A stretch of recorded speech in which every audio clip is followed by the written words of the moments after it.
இங்கேயும் ஒரு வேலி இருக்குதுங்க. இதை தாண்டி தான் போய் ஆகணும். ஏன்னா இங்கே வந்து காட்டு பன்னிகளோட தொல்லை வந்து அதிகமாக இருக்குதுன்னு சொல்லப்படுது. முக்கியமாக அந்த காட்டு பன்னியில் எங்கே தெரியுங்களா தங்கியிருக்கோம். இப்போ நம்ம பார்க்க போகிற அந்த ஆர்கியாலஜிக்கல் அந்த சைட்டில் தான் அந்த சில புதருக்குள்ளே தான் இந்த காட்டு பன்னிகள்லாம் இருக்கிறதா இங்கே இருக்கிற ஒரு அண்ணா சொன்னார். தம்பி போங்க, பார்த்து போங்க, ஏன்னா காட்டு பன்னிக்கிட்ட மாட்டினீங்கன்னா ரொம்ப டேஞ்சர் அப்படின்னாரு. சரி, நான் இருந்தாலும் வந்தாச்சு, நம்ம எடுத்துகிட்டு போயிடலாம் அப்படின்னு சொல்லிட்டு ஒரு ஃபோர்ஸில் இறங்கிட்டேன். சரி வாங்க உள்ளே போய் எந்த காட்டு பன்னி தான் இருக்குதுன்னு சொல்லிட்டு பார்த்துருவோம். வாங்க போகலாம்.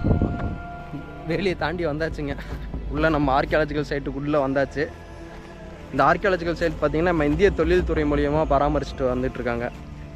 இதில் கிடச்ச அந்த ஸ்டோன் டூல்ஸ்லாம் பார்த்திங்கன்னா பூண்டி மியூசியத்தில் வந்து வச்சுருக்காங்க. இங்கே வர முடியாதவங்க அந்த பூண்டி மியூசியத்தில் போயிட்டு அந்த ஸ்டோன் டூல்ஸை வந்து பார்க்கலாம்.